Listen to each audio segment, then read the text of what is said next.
The email arrived in my inbox at 7:01 a.m. on a dreary Thursday morning, before I'd even had my first sip of coffee. Subject line, "Let's put our best foot forward," complete with 3 sparkling shoe emojis. Classic Tiffany. I skimmed it once. Then again, the usual corporate fluff veiling something sharper. And there it was, nestled deep in the second paragraph like a ticking bomb. Effective immediately, all employees are expected to comply with revised appearance guidelines, particularly concerning textile choices deemed non-traditional. I didn't need an HR memo to know who that line was aimed at.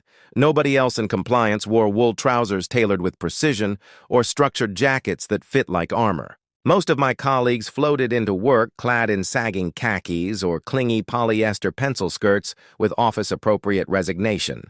But I dressed like I cared, like I had somewhere more important to be, and that made me dangerous, at least, to Tiffany.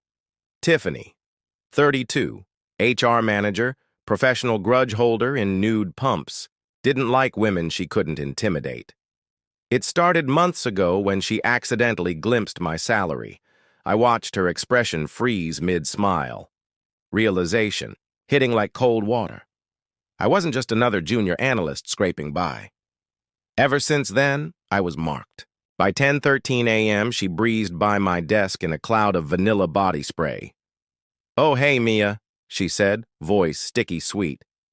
"Just wanted to check in. You had a chance to review the new dress policy?" "I did," I said, without looking up. "Nothing in there applies to me." Brenda, her ever-loyal echo, materialized at her side. "We're really focusing on a cohesive visual identity. Sometimes older styles send the wrong message." I met their eyes, voice level. "To whom? The Pentagon?" Tiffany kept smiling. Brenda faltered. "Just making sure we're aligned," Tiffany added. "Some people don't realize when they're pushing the line." I set my coffee down. I don't push. Lines, I write them. Section 12A of the Federal Compliance Manual supersedes any HR memo. I'm sure you read that, if you read it all.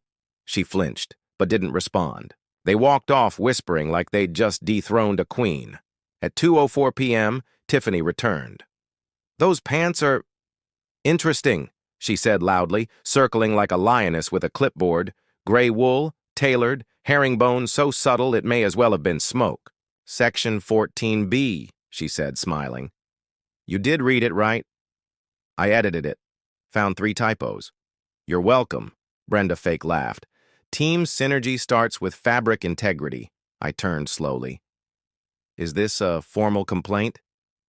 "Oh no," Tiffany replied. Sugar thick. "Just a conversation, woman to woman." "Good.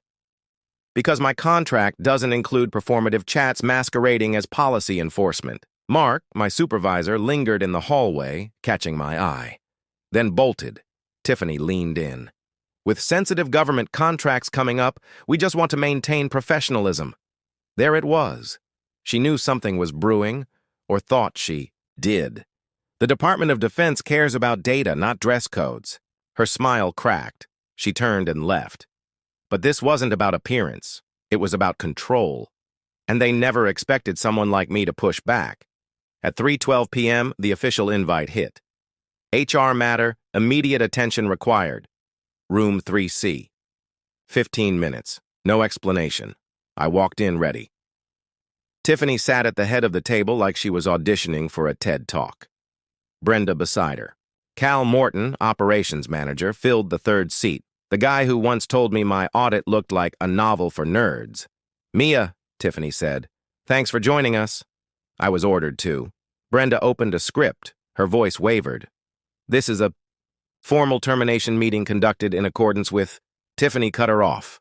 "Due to repeated non-compliance with the dress code and insubordination, the company is terminating your employment." She slid the paperwork over. Defiance was printed 3 times.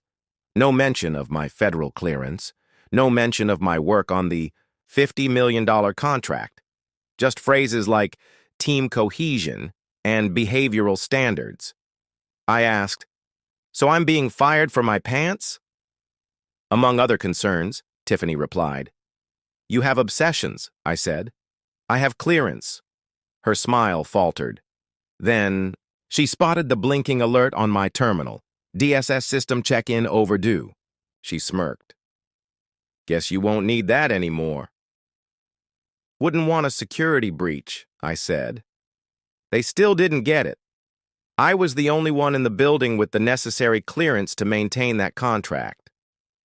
I packed quietly, left most of it, took only what mattered.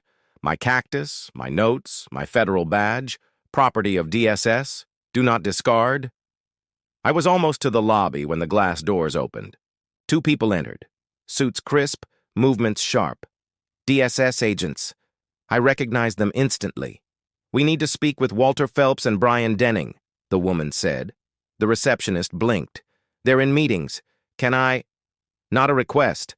The agents turned. One locked eyes with me and kept scanning, not yet recognizing me. A few minutes later, Tiffany and Brenda emerged, pale.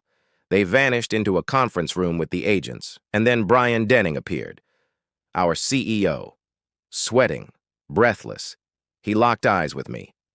Mia, can we speak privately? I no longer work here. You'll have to make an appointment. Please, it'll only take a minute. I'm sure your team can handle it. It's just fabric, right? His color drained. The DSS agents returned. Miss Reynolds? Agent Rossi asked. Still am, unless you're here to revoke that, too. We'd like a moment of your time. The contract still stands. The contractor, however, Brian tried to cut in. Mia, let's be reasonable. We'll offer your job back, a raise, senior title. The salary you can afford wouldn't cover the therapy I'd need to forget working here. Silence. Agent Rossi nodded. We subcontract oversight. We'd like to offer you a role. I smiled.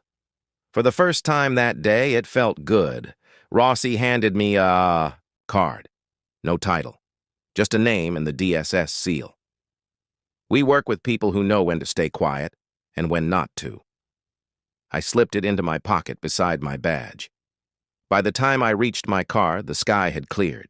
I didn't look back. I didn't need to. They'd spend months cleaning up the wreckage, trying to rewrite what happened. But they'd never forget my name. I sat in my car. The weight lifted. I wasn't just leaving a job. I was stepping into a world I built, thread by thread, while they played dress-up in power suits. They never owned me. They never could.